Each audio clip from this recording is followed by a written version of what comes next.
Saka baba, what did you say? You are doing some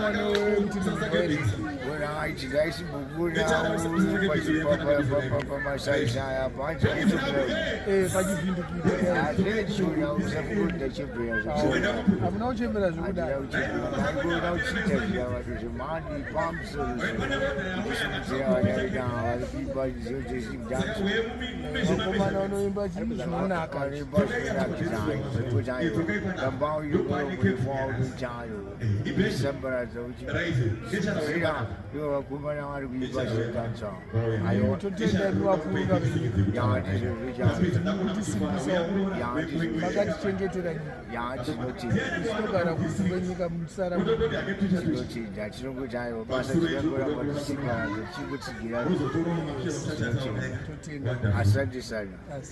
I thank you.